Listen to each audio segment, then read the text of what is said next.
मैं हूँ आचार्य अनुराधा। पिछले 16 वर्षों से मैं माँ बगलामुखी की अष्टम महाविद्या की तंत्र की क्रिया कर रही हूँ। आजकल के युग में जो चीज़ें मुझे परेशान कर रही हैं वो ये है कि इंटरनेट पे तंत्र के विषय में बहुत ही गलत जानकारी देके लोगों को भ्रमित करा जा रहा है, लोगों का मार्ग भटकाया जा रहा है। पहले मैं इन सब चीज़ों के विषय में आगे आके बोलना ज़रूरी नहीं समझती थी, पर अब स्थिति विषम देखते हुए मुझे ये सब चीज़ें ज़रूरी लगी। इसलिए इस चैनल के माध्यम से मैं आप तक सही जानकारी पहुंचाना चाहती हूं। तो इस चैनल को सब्सक्राइब करके इस चैनल से जुड़े रहें। सबसे पहले मैं आपको तंत्र के विषय में थोड़ा बहुत बताना चाहती हूँ। तंत्र क्या है? आप लोगों में से शायद बहुतों को इस विषय में सटीक जानकारी नहीं है। तांत्रिक विद्या को लोग नकारात्मक और एक बुरा कर्म भी समझते हैं, पर तंत्र का अर्थ यही होता है किसी दैवीय शक्ति से खुद को जोड़ना, उपासना या साधना का पद्धति का मार्ग, इसे ही तंत्र कहते हैं। तंत्र के मार्ग में 10 महाविद्या होती है। मैं माँ बगलामुखी की उपासना करती हूँ और मैं जिन क्रियाओं का अनुष्ठान कर सकती हूँ वो अष्टम महाविद्या के अंतर्गत आता है। अष्टम महाविद्या की तंत्र विद्या इतनी ज़्यादा शक्तिशाली होती है कि अगर एक बार किसी पे छोड़ दी जाए तो जीवन भर उस व्यक्ति पे उस क्रिया का प्रभाव रहता है। अष्टम महाविद्या के अंतर्गत हम कुल 63 क्रियाएं कर सकते हैं और अष्टम महाविद्या की तंत्र विद्याओं का असर सीधा जिस जातक पे विधि होती है उसकी भावनाओं पे, विचार पे और आचरण पे पड़ता है। इसलिए प्रमुख रूप से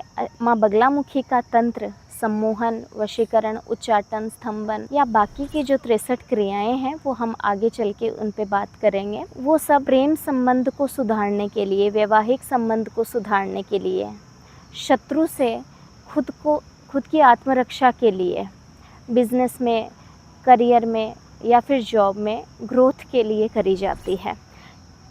माँ बगलामुखी की उपासना के अंतर्गत की जाने वाली तांत्रिक विद्या सात्विक होती है। वो मंत्र, यज्ञ, हवन के द्वारा की जाती है।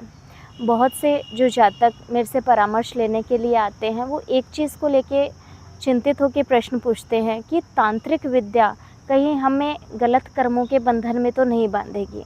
अगर तंत्र सही मार्ग के द्वारा किया जाए तो इसका कोई पाप कर्म नहीं है। जैसे घर में होने वाले पूजा, अनुष्ठान, यज्ञ का आपके जीवन पे कोई नुकसान नहीं होता, वैसे अगर सही मार्ग के द्वारा तांत्रिक क्रिया की जाए तो उसका आपके जीवन पे कोई भी नुकसान या कोई भी नकारात्मक प्रभाव आपको कभी देखने को नहीं मिलेगा।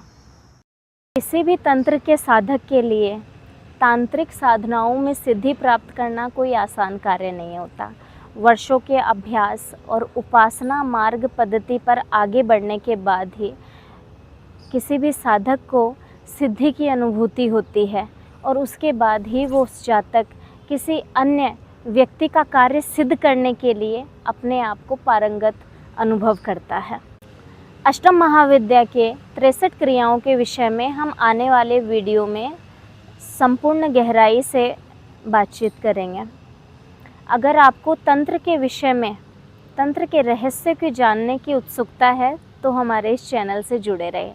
हमारी कोशिश यही रहेगी कि इस चैनल पे आपको कोई भी ऐसी बात ना बताई जाए जो शास्त्रों में प्रमाणित नहीं है।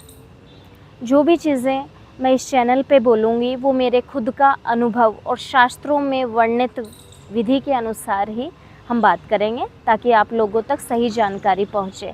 तंत्र के विषय में जो भी अंधविश्वास फैले हुए हैं जिसके कारण बहुत से लोग ठगी का अनुभव कर रहे हैं, उन लोगों को सही मार्ग दिखाना ही मेरा उद्देश्य है। नमस्कार।